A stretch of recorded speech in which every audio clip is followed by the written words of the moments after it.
नमस्ते दोस्तों, तो आज आपको एक बड़ी ही अचंभित एवं भयानक रहस्यमय कहानी सुनाऊंगी जिसमें आपको कुछ नई रहस्यमय बातें की जानकारी होगी। तो कृपा करके अभी चैनल को सब्सक्राइब कर ले। यह मेरा दूसरा नया चैनल है ताकि और भी रहस्यमय कहानी सबसे पहले आप तक पहुंचे। धन्यवाद। तो सुनिए। एक समय की बात है, महाराष्ट्र के एक छोटे से गांव में किसान नटवर रहता था। वो बहुत गरीब था, लेकिन उसकी भगवान शिव में अटूट आस्था थी। उसका सपना था कि वह अपने जीवन में एक बार सभी 12 ज्योतिर्लिंगों के दर्शन करे, लेकिन उसके पास इतने पैसे नहीं थे कि वो लंबी यात्रा कर सके। एक रात नटवर ने सपना देखा। सपने में एक साधु ने उसे बताया, तुम्हें दूर जाने की जरूरत नहीं है, तुम्हारे खेत में ही सभी 12 ज्योतिर्लिंग छिपे हैं, तुम्हें बस उन्हें खोजना है। अगली सुबह नटवर ने अपने खेत में खुदाई शुरू कर दी। लोग उस पर हंसे और बोले, नटवर पागल हो गया है, वो पत्थर ढूंढ रहा है। लेकिन नटवर ने किसी की बात नहीं सुनी। वह अपनी फावड़े से खोदता रहा। एक दिन उसे एक चमकदार पत्थर मिला। उसे लगा कि यह सोमनाथ का धैर्य है जो अटूट है। कुछ दिनों बाद उसे एक और पत्थर मिला जिस पर एक सांप का निशान था। उसे लगा कि यह नागेश्वर की सुरक्षा है। एक और जगह पर उसे एक मिट्टी का टीला मिला जो एक शिवलिंग जैसा लग रहा था। उसने उसे घृष्णेश्वर का प्रतीक माना, क्योंकि यह उसकी अटूट भक्ति का परिणाम था। जब उसने अपने खेत में पानी के लिए एक कुआं खोदा तो उसे पानी मिला। उसने इसे त्रयंबकेश्वर का आशीर्वाद माना, क्योंकि यहाँ से ही गोदावरी नदी निकलती है। एक बार उसने एक बीमार गाय को ठीक किया। उसे लगा कि यह वैद्यनाथ की करुणा का प्रसाद है। एक दिन जब उसके खेत में फसल बहुत अच्छी हुई तो उसने उसे भीमाशंकर की ऊर्जा का प्रतीक माना, जो प्रकृति में बसती है। उसने अपने खेत में एक पुराना बरगद का पेड़ देखा जिसकी जड़ें बहुत गहरी थीं। उसने इसे मल्लिकार्जुन के समर्पण का प्रतीक माना, जो कभी हार नहीं मानता। जब उसने रात में आसमान में तारों को देखा तो उसे लगा कि यह महाकालेश्वर का समय है जो कभी नहीं रुकता। एक दिन जब उसने अपने खेत में ध्यान किया तो उसे अपने अंदर एक शांति महसूस हुई, जिसे उसने ओंकारेश्वर का संतुलन माना। जब वह अपने खेत में अकेले काम करता था तो उसने केदारनाथ के साहस को महसूस किया, जो हर मुश्किल का सामना करता है। एक बार उसने अपने खेत के पास एक गरीब परिवार को देखा। उसने अपनी फसल का आधा हिस्सा उन्हें दे दिया। उसे लगा कि यह रामेश्वरम का प्रेम है जो दूसरों को देने में है। और अंत में जब उसने अपनी यात्रा की कहानी लोगों को सुनाई तो उसे काशी विश्वनाथ का ज्ञान मिला, जो दूसरों के साथ साझा करने से बढ़ता है। नटवर ने कभी किसी मंदिर में पैर नहीं रखा, लेकिन उसने 12 ज्योतिर्लिंगों का अनुभव अपने खेत में ही कर लिया। उसने अपनी झोपड़ी में उन पत्थरों को स्थापित किया और हर सुबह उनकी पूजा करता था। गांव के लोग उसे संत नटवर कहने लगे। उन्होंने देखा कि नटवर के खेत में फसल हमेशा अच्छी होती थी और वो हमेशा खुश रहता था।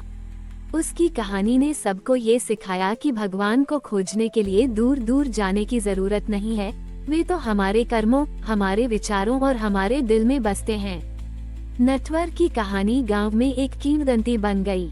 लोग दूर दूर से उसके खेत को देखने आते थे, जहां उसने अपने ज्योतिर्लिंगों को खोजा था। एक दिन एक ज्ञानी पंडित वहां आए।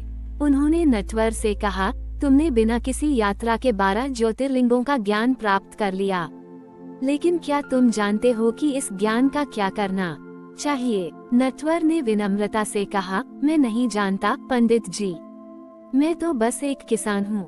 पंडित ने समझाया, जिस तरह तुम्हारे खेत में बीज बोने से फसल उगती है, उसी तरह इस ज्ञान का बीज तुम्हारे दिल में बोया गया है।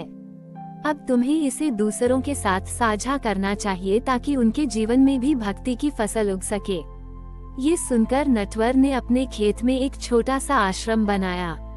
वो हर दिन लोगों को अपनी कहानी सुनाता था।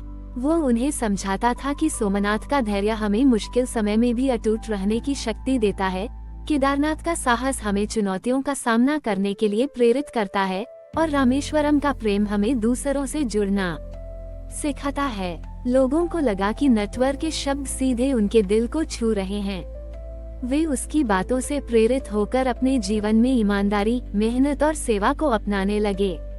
गांव में कोई भी गरीब नहीं रहा, क्योंकि सभी ने एक दूसरे की मदद करना शुरू कर दिया। एक बार गांव में एक बहुत बड़ा सूखा पड़ा। नदियां सूख गईं और खेत बंजर हो गए। लोगों में निराशा फैल गई, लेकिन नटवर ने उन्हें हिम्मत दी। उन्होंने कहा, ये समय भीमाशंकर की ऊर्जा और नागेश्वर की सुरक्षा को याद करने का है। उन्होंने लोगों को एकजुट किया और कहा, अगर हम सब मिलकर मेहनत करें तो हम इस मुश्किल का सामना कर सकते हैं। सबने मिलकर कुएं खोदे और पानी के नए स्रोत ढूंढे।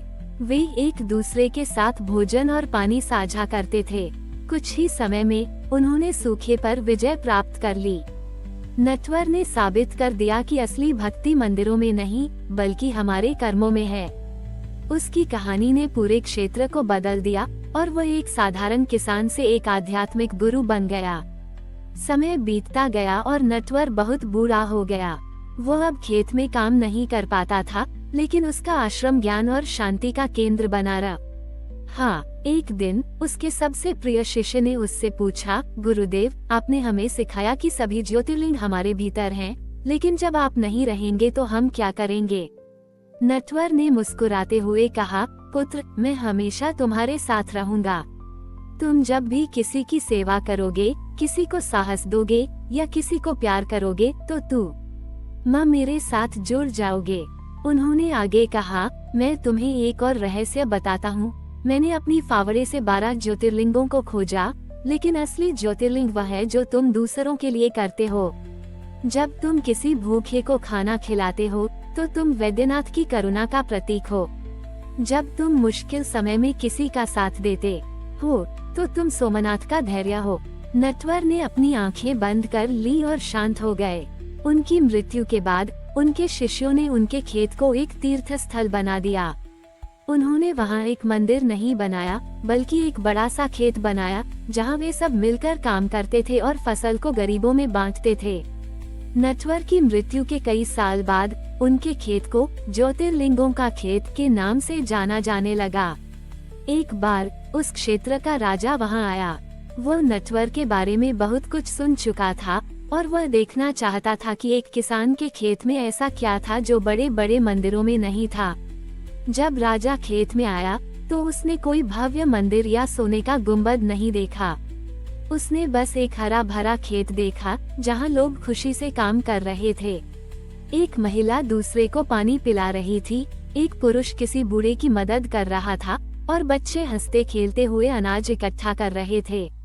राजा ने नटवर के शिष्यों से पूछा, आप यहाँ किस भगवान की पूजा करते हैं? एक शिष्य ने जवाब दिया, महाराज, हम यहाँ भगवान शिव की पूजा करते हैं, जो हमारे हर कर्म में बसते हैं। जब हम इस खेत में अनाज उगाते हैं तो हमें भीमाशंकर की ऊर्जा महसूस होती है। जब हम किसी की मदद करते हैं तो हमें वैद्यनाथ की करुणा का अनुभव होता है, और जब हम एक दूसरे के साथ मिलकर काम करते हैं तो हमें त्रयंबकेश्वर की एकता दिखाई देती है। शिष्य ने राजा को उस बूढ़ी औरत की कहानी सुनाई जिसने राजा विक्रमादित्य को सिखाया था कि भक्ति धन से नहीं मिलती। उसने राजा को बताया कि नटवर ने उसी सबक को अपने जीवन का आधार बनाया था। राजा की आंखें खुल गईं। उसने देखा कि सच्ची भक्ति केवल पूजा पाठ में नहीं, बल्कि मानवता की सेवा में है। वो समझ गया कि नटवर ने न केवल अपने भीतर 12 ज्योतिर्लिंगों को खोजा, बल्कि उसने अपने कर्मों से उन्हें जीवित भी कर दिया। राजा ने उस खेत को एक राष्ट्रीय धरोहर घोषित कर दिया, जहां हर साल एक बड़ा मेला लगता था। इस मेले में लोग अनाज, कपड़े और अन्य जरूरी चीजें गरीबों को दान करते थे। यह मेला किसी धर्म या जाति के बारे में नहीं था, बल्कि सेवा और प्रेम के बारे में था। नटवर की कहानी एक किसान की नहीं, बल्कि मानवता की कहानी बन गई, जिसने साबित किया कि अगर दिल में भक्ति और सेवा हो तो पूरा संसार ही एक मंदिर है। हमारी और भी आध्यात्मिक एवं अनोखी कहानियाँ देखने के लिए हमारे चैनल पर जाएं तथा धार्मिक एवं पौराणिक अनोखी कहानियाँ हमारे चैनल पर है, कृपया जाके देखें तथा हमारे चैनल को सब्सक्राइब करके रखें और वीडियो लाइक जरूर करें। धन्यवाद।